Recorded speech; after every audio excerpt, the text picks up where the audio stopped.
often hear that there are three ways of looking at life, and that you can be an optimist, a pessimist, or a realist. And of course, with optimism, the glass is always half full. And if you are a pessimist, the glass is always half empty.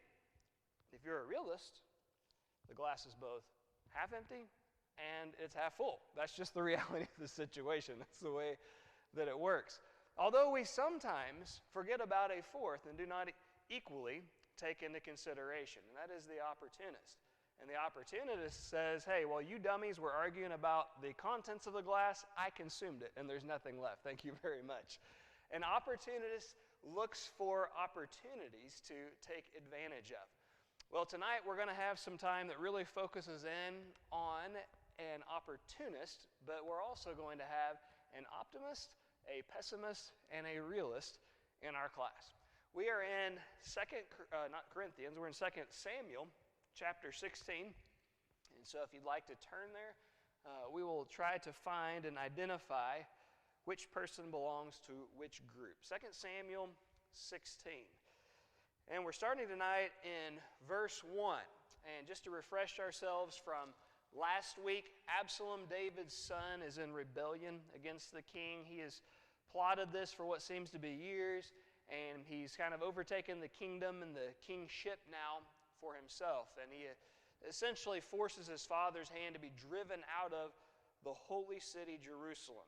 All right, so we're in verse 1 when David was a little past the top of the mountain. Now, that of the mountain in the New King James is italicized. That doesn't belong, but it does fit the top. He's going to be at a high spot and probably a mountain. But we go back to chapter 15, it is indeed that. Does anybody recall the last mount of which we read? Now, of course, Jerusalem, the city of seven hills, and he's left the city and he crosses over the Kidron Brook, and then he makes an ascent. Does anybody recall the name? Very good. Nicely done, Lizzie. Yes, it's the Mount of Olives. So go back to chapter 15, and we'll read in verses 30 and 32. So David went up by the ascent of, indeed, the Mount of Olives, or just Olives, and wept as he went up. And he had his head covered. He went barefoot. All the people who were with him covered their heads. They went up, weeping as they went up. This is a sad time. This is late in the king's reign, and things have been so great for most of it, and they're not so rosy at the moment.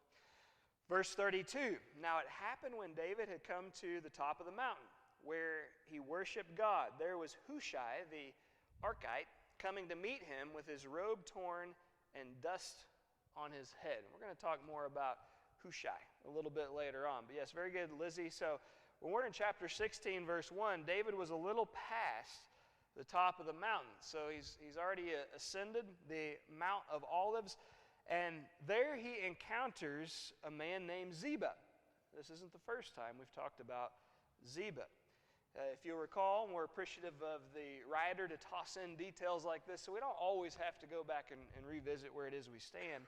He reminds us, hey, this guy, he's the servant of Mephibosheth, you recall him, who met him with a couple of saddled donkeys. And by the way, let's not forget, who's Mephibosheth? I'm sorry. Yes, okay, so it's one of Jonathan's sons. So going back to the previous regime, that would mean that Mephibosheth is the what of the first king of Israel? Okay, so he's the grandson of Saul. Very good. And the son of Jonathan. All right, well said. So there he encounters Ziba again, the servant of Mephibosheth, who met him with a couple of saddled donkeys. Now there might be a reason that he has two of them. Okay, hang on to that detail. He meets him with a couple of saddled donkeys, and on them 200 loaves of bread. So, okay, he's using them to be pack horses of sorts here.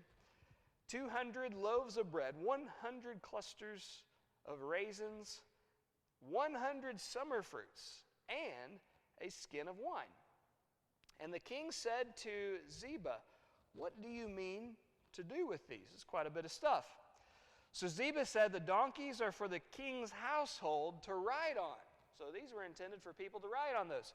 keep that in mind for here in a little bit.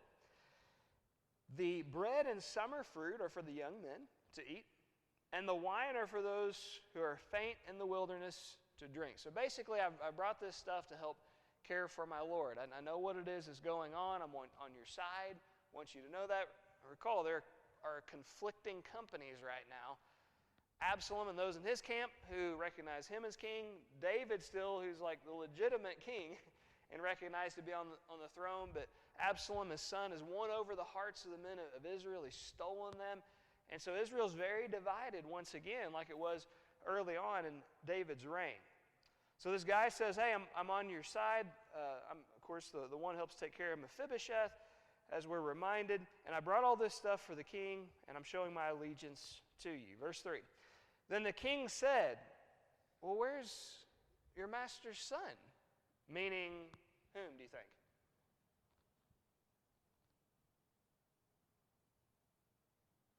Where is, okay, I don't think so right here. Probably Mephibosheth, right? So you're the guy he's supposed to be caring for, taking care of Mephibosheth. And so, where is he? And Ziba said to the king, indeed, he is staying in Jerusalem, and that's where, right there, that's where Absalom is. He's staying in Jerusalem, for he said, today the house of Israel will restore the kingdom of my father to me. Oh, well, that's quite a claim. So Ziba says, here's what Mephibosheth has in mind. What's Mephibosheth planning? Yeah, it sounds like that he's going to get the throne of his father, of course, grandfather of Saul. Huh. Well, that doesn't sound like Mephibosheth, does it? What we know of him? Okay, what's the bodily condition of the man, first of all? Yeah, he's crippled in his feet. Very good. So he's lame. He can't walk. All right, so he has that disadvantage. Remember, there's an accident with a nurse when, going back a whole lot of years. So there's that, number one. Number two, how has King David treated Mephibosheth? Okay, I mean, the poor guy, and he's in an outgoing regime. Normally when there's a new administration coming in, that's different families. It's, well, we just clean cut and execute everybody, so we don't have to worry about them anymore. David adopts him into the royal family and really pampers the guy. And it seems like Mephibosheth is so appreciative and loves David so much, we don't see any animosity between the two of these. So this doesn't really sound a lot like Mephibosheth and what we know about him so far. But supposedly, he's trying to overthrow the kingship of David. He sees opportunity now. And so it sounds like the opportunist in the group is going to be Mephibosheth. But I would suggest to you that it's somebody different. Verse 4. So the king, and of course that's the real king, David, said to Ziba, well, if that's the case, here, all that belongs to Mephibosheth is yours. First of all, how much belongs to Mephibosheth? Because, if he doesn't have anything, that statement doesn't really mean much. But if he has something, that's significant. Does anybody know how much Mephibosheth is in possession of? This goes back a little ways. Turn back to chapter 9. Same book and same number, second. 2 Samuel 9, verses 9 and 10. Doesn't seem like that Mephibosheth had a lot, but then he has a lot given to him. Verses 9 and 10 of 2 Samuel 9. Then the king called Ziba, Saul's servant, and said to him, all that belonged to Saul and to all his house. How much do you think the first king over Israel would have been in possession of originally, and 40 years of kingship? How much do you think a monarch over a kingdom might be in possession of? Few things, probably, right? Pretty considerable. All that belonged to Saul, all that belonged to his house, I have given. I'm king now. I have given to your master's grandson, or to Mephibosheth, and you and your sons, speaking to Ziba, and your servants shall till the land for him, and shall bring in the produce that your master's grandson may have bread to eat. But Mephibosheth, your master's grandson, shall always eat at my table. Now Ziba had 15 sons and 20 servants. And so it would seem that probably at least 35 workers just to take care of all of the land. It's considerable what exists. All right, so going back to our passage, chapter 16, verse 4, the king said to Ziba, well, if Mephibosheth has turned on me and he's trying to steal my kingship away, and after all I've done for him, then I'm going to take everything that I've given to Mephibosheth and I'm going to make it yours. That's considerable. And Ziba said, I humbly bow before you, that I may find favor in your sight, my lord, O king. Now remember, he's supposed to be true to his new master in Mephibosheth, and the opportunity is given to take all of Mephibosheth's stuff, and he's like, okay, well, if that's what you want to do, I'll humbly.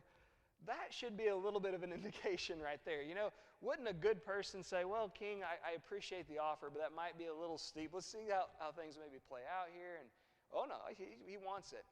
He's the opportunist in the bunch. He's taking advantage of it. Now, I know we haven't gotten there yet, and hindsight's going to be 20/20, but I'd like to turn forward to chapter 19. I think it's really important because we get some behind-the-scenes look of where we are in 16, where otherwise we wouldn't have this information. So chapter 19 of our same book, verses 24 through 30.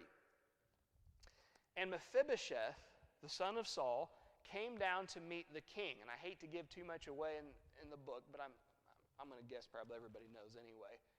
David into the kingship and everything. Okay, I think you probably already know that. And when that happens, Mephibosheth, the son of Saul, came down to meet the king. I want you to listen to this. He had neither taken care of his feet, nor trimmed his beard, nor washed his clothes from the day the king departed until the king came back in safety.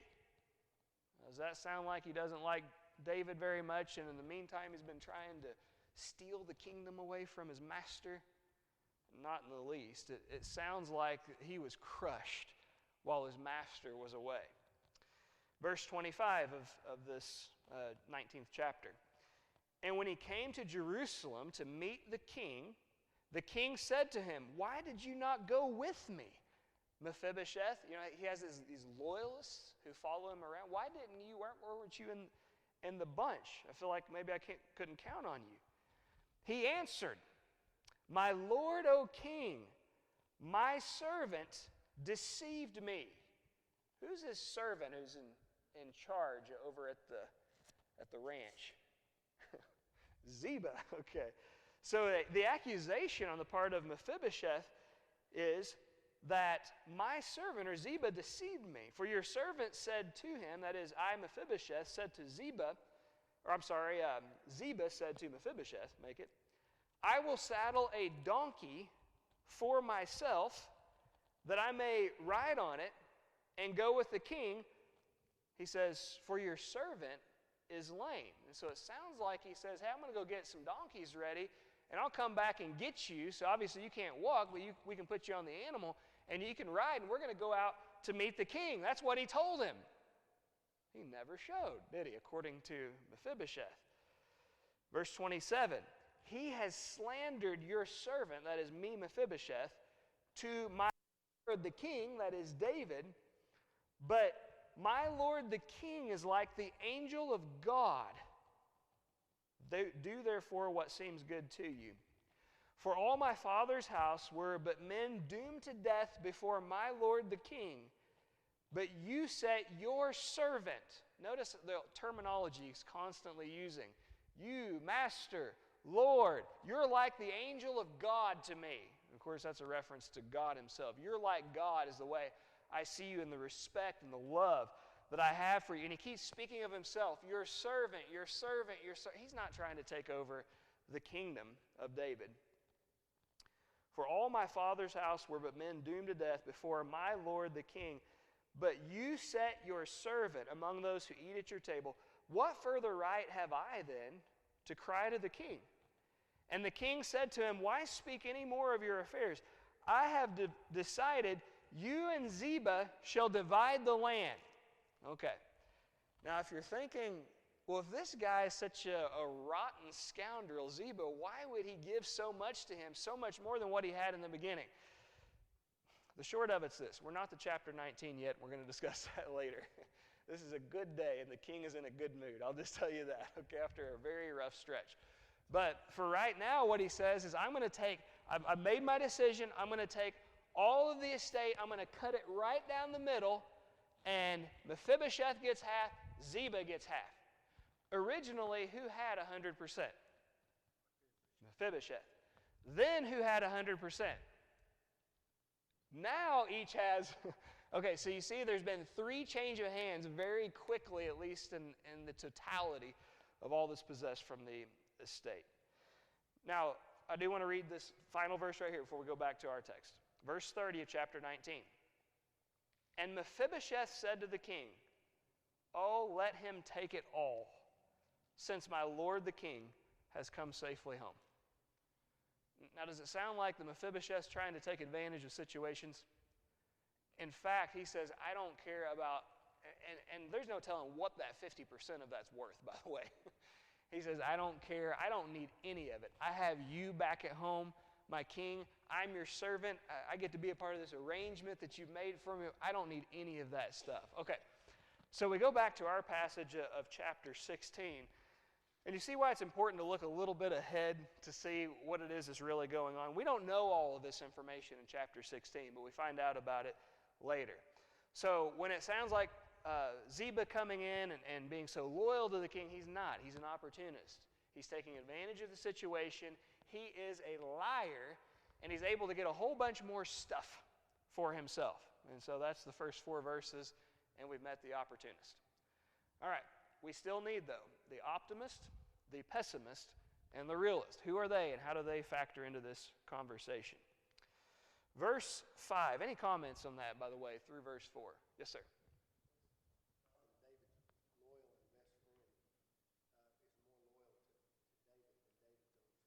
Yeah, that's neat, isn't it? One side sad, and one side beautiful also. Yeah, thank you for that. Paul, any others? Okay, so verse 5. Now when King David came to Bahurim, you're wondering, where is that? I had to look up too. All right, so Bahurim is just above Jerusalem. So we're going to have Jerusalem on this latitude, just a couple of miles basically to the north and slightly to the east. So David has come to Bahurim. You're not very far away at all from his rebellious son who's now usurped the throne.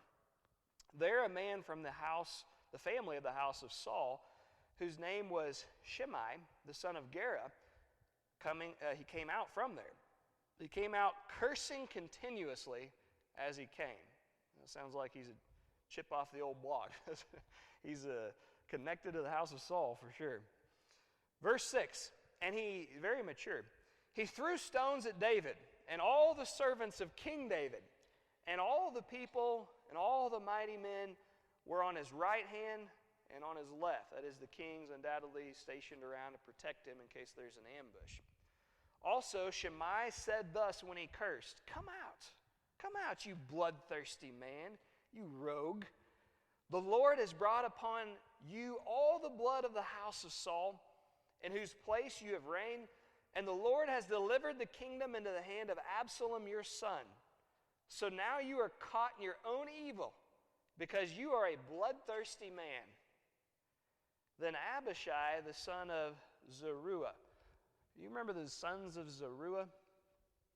We have Joab, there is Abishai, and then there's the other one who perishes, that's Asahel, right? Also an A, who's fleet of foot.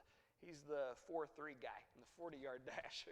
But he's struck down by Abner, and then Joab gets revenge on Abner, the 2 commanders of the opposing armies. The sons of Zeruiah, they have a storied past. They're kind of like the sons of thunder in the New Testament, James and John, aptly named. These guys are the sons of thunder in the Old Testament. If there's a disagreement, it's not just going to come down to blows, but it's going to come to bloodshed. That's the way they know how to settle things. And so there's this issue, this guy who won't leave him alone. And so one of the sons of Zeruiah, Abishai, says to the king, why should this dead dog curse my lord the king? Please, let me just go over and take off his head. That's the way he handles things, and these brothers do. But the king said, what have I to do with you, you sons of Zeruiah? I don't know if that's translated extremely well. There's several of these. I'm going to point out some alternate renditions, I think, that could make a little bit more sense. Some of our Old Testament ones, there's some slight textual variants, and then there's just so many pieces. Is it a question? Is it a statement? Is the mood indicative? Is it subjunctive? And which means, is it assuming something, or is it just making a statement? And so there's some difficulty in translation of some of these, is the short of it. So the NIV reads this way, what does this have to do with you, you sons of Zeruiah? And I think that probably makes a little bit more sense. Instead of, what have I to do with you, you sons of... Well, he has a lot to do with them. But I think what he's saying is, what business is this of yours? They're cursing me, and so just, let it be. I haven't done it. I could take care of this myself. I could go take the guy's head off. I haven't done it, so I don't want you to do it either. In fact, he goes on to state, so let him curse, because the Lord has said to him, curse David. Who then shall say, why have you done so? Now that's another one of those maybe kind of awkward. Does anyone have anything different there? Instead of, the Lord's told him to curse me, basically. All right, let me read again from another. This is also the NIV. I'll use a few different ones along the way. If he is cursing because the Lord said to him, curse David, who can ask, why do you do this? I think that probably makes a little bit more sense, and it might be in what's called the subjunctive mood, which is based on a condition. And so if the condition is that the Lord has told him to do this, let's not try to correct him, because in the attempt we might be trying to correct the Lord. And basically what he's saying is he might be on the right track of stating these curses on me. But even that's kind of interesting of itself. Let's continue, and then we'll have some more conversation about this. Verse 11, and David said to Abishai, that's one of the sons of Zeruiah, and all his servants, see how my son, who came from my own body, seeks my life. How much more now may this Benjamite? Let him alone, and let him curse, for so the Lord has ordered him. Or again, it could be along those lines of, it may be that that's what the Lord wants him to do right now. Well, why would David feel this way? That God would want someone to place divine curses on him and his rule as king? Turn back to chapter 12. 2 Samuel 12. And if you want to keep your place here, we'll come back one, maybe two other times in chapter 12. The 2 Samuel 12, verses 7 through 10. This is a man of God sent with an inspired message. Nathan said to David, you are the man. Thus says the Lord, the God of Israel, I anointed you, David, king over Israel. I delivered you out of the hand of Saul. And so you see a connection to the former kingdom also. I gave you your master's house and your master's wives into your arms. I gave you the house of Israel and of Judah. I brought the divided kingdom back united underneath your rule. And if this were too little, I would add to you as much more. So why have you despised the word of the Lord to do what's evil in his sight? You've struck down Uriah the Hittite with a sword. You've taken his wife to be your wife. You've killed him with the sword of the Ammonites. Now therefore the sword shall never depart from your house, because you have despised me and have taken the wife of Uriah the Hittite to be your wife. Essentially, what does the Lord, through an inspired spokesman, tell David here? But you're cursed. Your kingdom's cursed. Your house is cursed. Your rule is cursed. So when we get into chapter 16 and we hear this, we think, man, this guy's disrespecting the king. Why doesn't he do anything about it? And he says, hey, let him go on. let him say everything against me he wants to say. It may be that the Lord's actually talking through that guy. He's probably thinking back to the curse that's already been placed on him by God and his rule. And this might just be a continuation of that. The connection here to the reign of Saul, the previous king. The connection in chapter 12 to the reign of the previous king, Saul. And so there are some similarities between the two. So you're going through it, and we think that sounds strange. That might be what's behind it. All right, who would like to state our memory verse, number 12? Number 12, and I think this is a really rosy thought in the midst of the thorns. 2 Samuel 16:12. Okay, go ahead. Maybe the Lord will look on the wrong done to me, and that the Lord would pay me with good for his cursing. Okay. So essentially, here's what he's saying. All right, this guy is speaking all these evil things against me. I don't want to get involved in what it is that he's doing. And what I'm going to do, he says, I'm just going to put things in the Lord's hands. And I'm going to see if maybe the Lord, in his mercy and in his grace, he might not turn this around, this cursing that's been stated on me, and when it's all said and done, it might not become a blessing. That's a nice way of looking in things. By the way, Shimei, what would you think about him? Seemed to be pretty optimistic, a little bit pessimistic, or a realist? There's some reading in between the lines here. I'd kind of lean in the direction of pessimist, wouldn't you? It's just nasty, everything.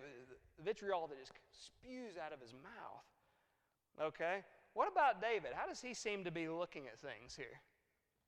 I think he's more on the optimistic side. Okay? And what about Abishai, the son of Zeruiah? It only leaves one. Hey, here's what it is. Let me go kill the guy. All right? There's no feelings that are involved. So you see, we have the opportunist in Ziba. We have the optimist in David. We have the pessimist in Shimei. And we have the realist, it would seem, with. Okay. So let's look down after a memory verse 12. So we're at 13 now.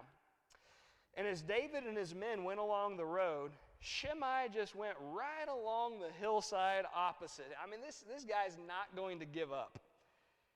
And cursed as he went, remember he's a real good guy, very mature, threw stones at him and kicked up dust all the way. Now the king and all the people who were with him became weary. Why do you think that would be? Well, it could be it's just, the journey and everything we've been through. But if you've ever had to listen to heckling when you're trying to do, and especially when you're just trying to preserve your life, and it wears on your nerves. And I think that's at least probably part of it, although physically they're probably plenty spent also. So let's think about this for a moment. What kind of behavior does this seem to be to you? You got someone who's given David a hard time just constantly, and he has all the power in the world here just to annihilate him, tear him apart, and he restrains every bit of it. And he says, no, let's not take revenge, guys, into our own hands. But instead, let me just put it in the Lord's hands, and let's let him sort things out. Who does that sound like to you? Turn to 1 Peter chapter 2. Marty, would you care to read for us verses 19 and 20 when you arrive there? Give everyone just a few seconds here. Marty's going to read for us verses 19 and 20 of 1 Peter 2.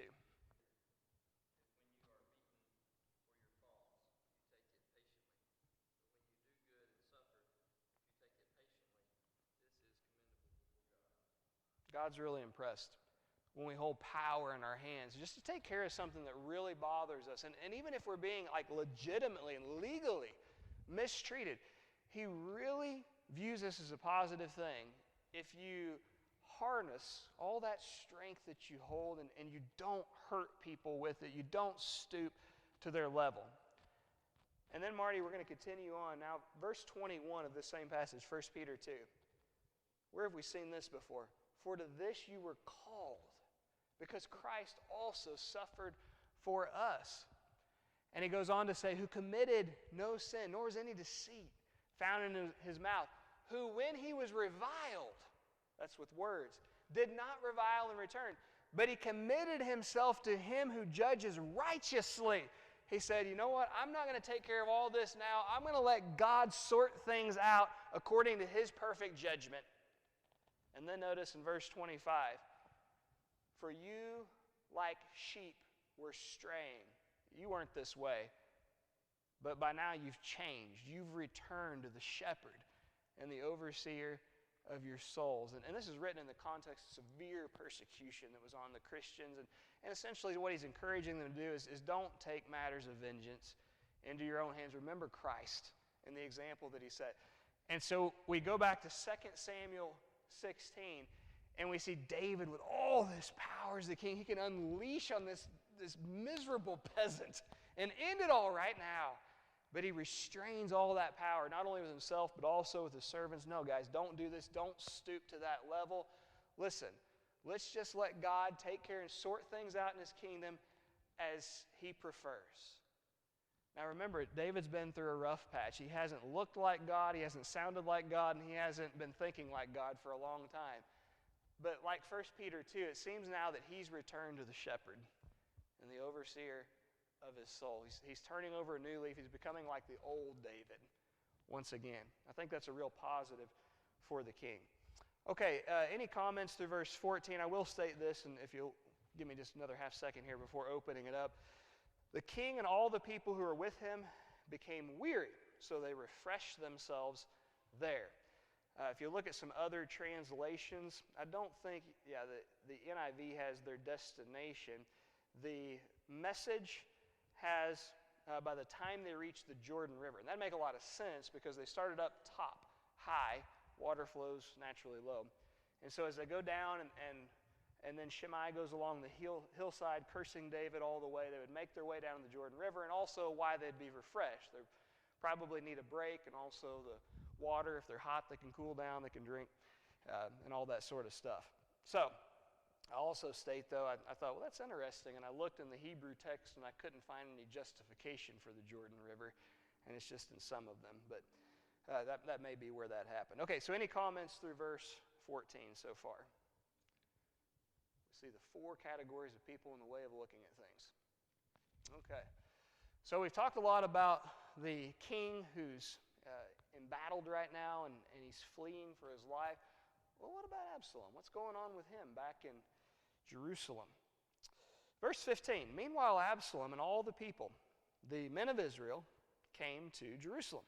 And Ahithophel, remember that one that's hard to say, and Ahithophel was with him. And so it was when Hushai, I told you we would encounter him again, when Hushai the Archite, David's friend, came to Absalom, that Hushai said to Absalom, long live the king! Long live the king! Time out. Well, if this guy's David's friend and so loyal to the true king, why is he hailing this pseudo-king who's nothing more than a rebel who needs to pay the price for his treason?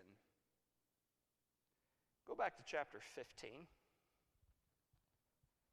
At the end of chapter 15, you may recall, verse 32, it happened when David had come to the top of the mountain where he worshiped God, there was Hushai, the Archite, coming to meet him with his robe torn and dust on his head.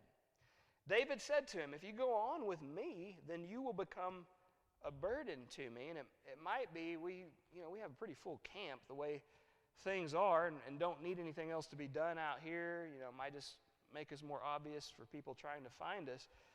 But he says, if you return to the city and say to Absalom, I will be your servant, O king, as I was your father's servant previously, so I will now also be your servant, then you may defeat the counsel of Ahithophel for me. And do you not have Zadok and Abiathar the priest with you there? Therefore it will be that whatever you hear from the king's house, you shall tell to Zadok and Abiathar the priests. Indeed, they have with them their two sons, Ahimaaz, Zadok's son, and Jonathan, Abiathar's son, and by them you shall send me everything you hear. So Hushai, David's friend, went into the city, and Absalom came into Jerusalem. So in chapter 16, we read that David's friend has sided, it sounds like, with Absalom. But actually he hasn't. This was the king's idea all along. He's going to be his spy, his eyes and ears, and he's going to report through the priests then back to him. And so this Hushai is speaking to Absalom, long live the king, long live the king. That's just a bunch of nonsense. He doesn't really feel that way. He's actually still serving King David. So Absalom said to Hushai, is this loyalty to your friend? He's confused about this also. Why did you not go with your friend, as in my father David? And Hushai said to Absalom, no, but whom the Lord and this people and all the men of Israel choose, his I will be, and with him I will remain. So basically he's saying, hey, my loyalty is to the crown and not to any individual who might be wearing it, not to any certain individual, that is. 19, furthermore, whom should I serve? Shall I not serve in the presence of his son? As I have served in your father's presence, so will I be in your presence. So he's saying, if I respect your father, and here you are his son, shouldn't I have respect for his son also? So it's a good speech that he gives. You know, he's getting into politics a little bit more. Verse 20, then Absalom said to Ahithophel, give advice as to what we should do. And Ahithophel said to Absalom, you should go into your father's concubines, whom he has left to keep the house, and all Israel will hear that you are abhorred by your father. Then the hands of all who are with you will be strong. He says you need to push the envelope and make everything or everybody so polarized and just two strong camps, and there's this definite divide between it. And make your choice. Are you going to be with the one who has all the power and the one who has demonstrated this to be the case, or are you going to try to go with the old news? Which one do you want? Make your decision. What advice? Can you imagine your chief counsel says what you need to do is go take all your dad's secondary wives and you need to sleep with them so all Israel knows who's in power. Morality is in question, that's for sure. Verse 22. So, based on the advice of Ahithophel, hard to say every time. So they pitched a tent for Absalom, listen to this, on the top of the house. Why do you think he would do that? Do anything on top of the house? A city set on a hill cannot be hidden, right? All right, so elevation, everybody can know what's going on. So they set up this makeshift dwelling, and Absalom went in to his father's concubines, his secondary wives, in the sight of all Israel. Now, let's not forget that the king, whenever he's so concerned about his life and so many other men's lives and the people that really matters, females in his life, he takes all those with him. But he leaves a number back to, do housekeeping, and that doesn't seem quite as concerned about them. What Absalom does, make no mistake about it, is simply deplorable. I'm not sure that the king's actions are completely justified in all of this either. I don't think he's probably shown the respect for some of those he's left behind as he should have. Now, in fairness to him also, he probably has to pack up and get out as fast as he can to try to spare his own life. But maybe he could have done more to try to deter this situation. Or, quite possibly, this was simply unavoidable and it's going to happen one way or another. Turn back to chapter 12. We had the prophetic utterance of Nathan to the king after his sin and his admittance of his guilt, his repentance. But in the condemnation of his actions, chapter 12, we'll pick up reading where we left off. We read verses 7 through 10. Verse 11, thus says the Lord, behold, I will raise up evil against you out of your own house. Meaning your own kids are going to come against you. And I will take your wives before your eyes and give them to your neighbor. The neighbor understood to be of his own house, his own son. And he shall lie with your wives in the sight of the sun, for you did it secretly. But I will do this thing before all Israel, and before the sun. I don't think by this point in David's life this can be avoided. I think it's a punishment from God that's going to be received one way or another, and it just continues to unfold, but when God's timing is absolutely perfect for everything. That's why the tent is put on top of the house, and Absalom goes in on the side of all Israel and does to David's spouses what he does. Because he had so betrayed one of his great friends and had secretly done and thought he got away with it. And so God says, I'm going to repay you in so many more times than what you did. And what you did was private. This is going to happen publicly in the sight of all Israel. Verse 23. Now the advice of Ahithophel, which he gave in those days, was as if one had inquired at the oracle of God. When Ahithophel speaks, it's like he's sitting on the divine throne. It's like he's the prophet Nathan whenever he talks. Or earlier, Samuel. Why in the world are people looking at this guy this way? And the type of advice he's given, hey, you ought to sleep with all your dad's wives, man. That's the way to take care of this problem right now. Why would people be like that? Well, it was, for whatever reason. So was all the advice of Ahithophel. And by the way, this is not just for Absalom, with David and also with Absalom. And I'm going to do this to you one more time. If you go back into chapter 15, toward the end of the section, verses 30 and 31, once David has vacated the throne in the holy city, we're told that David goes up by the ascent of the Mount of Olives. He wept as he went up. He had his head covered. He went barefoot. And all the people who were with him covered their heads and went up, weeping as they went up. Then someone told David, saying, Ahithophel is among the conspirators with Absalom. And you can tell that really bothers the king. David said, O Lord, I pray, turn the counsel of Ahithophel into foolishness. That's fascinating, isn't it? Because I really think, we look at this and we say, this guy is an idiot. And I'm not trying to be disrespectful to the position that he holds, but that's the way it sounds. And why would anybody revere the words coming out of his mouth? Well, I think there's more to it. You rewind just a little bit. I don't think he's so dumb. I think he's one of the wisest people in Israel, and he helps probably the king tremendously through the years, maybe even decades. But now, why might it make a little more sense that this guy who at one point was one of the most revered minds in Israel is like a prophet of God? When he speaks, everyone better listen to do what Ahithophel says. And now he's spewing nonsense out of his mouth.